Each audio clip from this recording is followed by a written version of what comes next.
It happened on a Friday night that started like any other: laughter, plans, and the sound of glasses clinking at a crowded rooftop bar.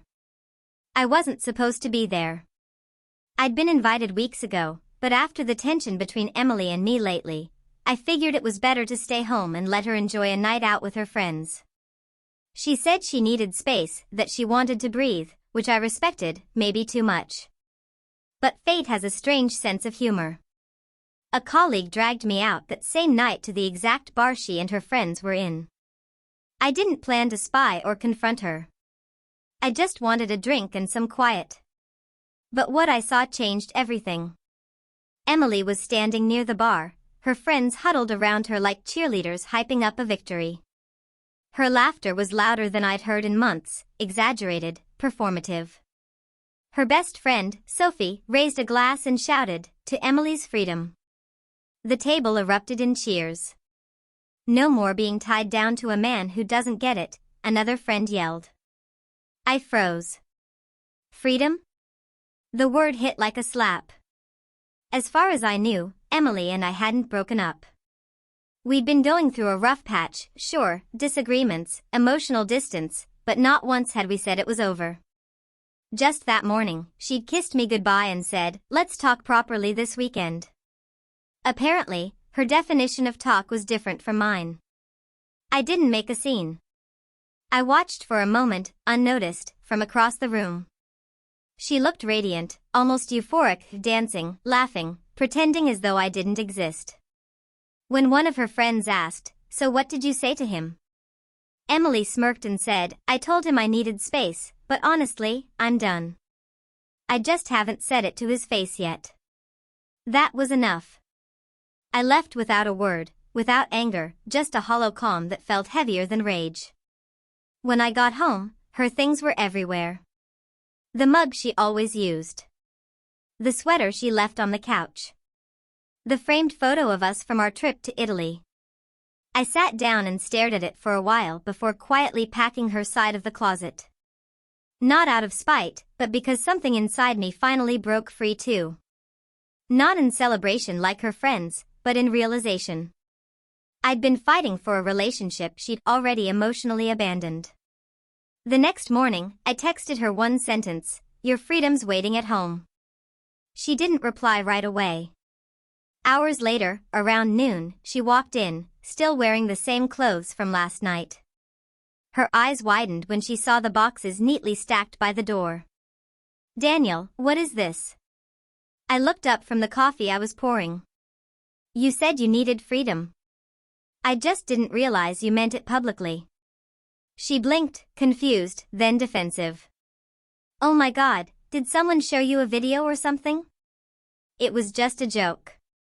"My friends were cheering for your freedom?" I interrupted, my tone calm but cutting. "Yeah, I was there." Her face drained of color. "You saw me?" "I did," I said simply. "And don't worry, I didn't make a scene. I figured it's better to let people celebrate if they think they've won something." "Daniel, that's not fair," she said, her voice trembling. "You know we've been struggling. I just needed a night to feel like myself again." They were trying to cheer me up. "By cheering for your freedom from me?" I asked, still calm. "By telling strangers you're done?" "You didn't sound confused, Emily. You sounded relieved." She took a step closer, tears forming. "I was hurt. Angry. You've been distant lately." "I didn't mean for it to sound like that." I nodded slowly. "Maybe you didn't mean it. But you said it. And once you tell the world you're free from someone who still loves you, there's no going back. Because the moment you celebrate being without me, I start learning to live without you." Her lip quivered. "Please, Daniel. Don't do this." I was drunk. I said stupid things. I smiled faintly, not out of amusement, but finality. "Funny thing about drunk words," I said softly. "They're just sober thoughts with the volume turned up." She started crying then, reaching for my hand. "I don't want to lose you." "You already have," I replied. I just hadn't realized it until last night. She stood there, shaking her head. So that's it? You're just walking away? I picked up one of the boxes and handed it to her gently. You asked for freedom. I'm giving it to you, completely. Her tears fell harder now. You don't understand, they were just trying to make me feel better. I didn't mean those things. I sighed, looking at her one last time. Maybe not. But your friends cheered like you did. And the truth is, I don't want to be the villain in your freedom story. She covered her mouth, crying silently as I carried the last box to the door. For a long moment, she just stood there, broken, while I put on my jacket. Daniel, please, she whispered, I made a mistake. I turned to her, my voice low but steady. So did I, thinking you still saw me as part of your life. Then I walked out. That night, she texted me, I told them it wasn't true. I told them I love you. I didn't respond. Because love isn't proven by what you say after you're caught, it's shown in what you defend when you think no one's watching. Weeks later, a mutual friend told me that Emily had stopped going out with that group.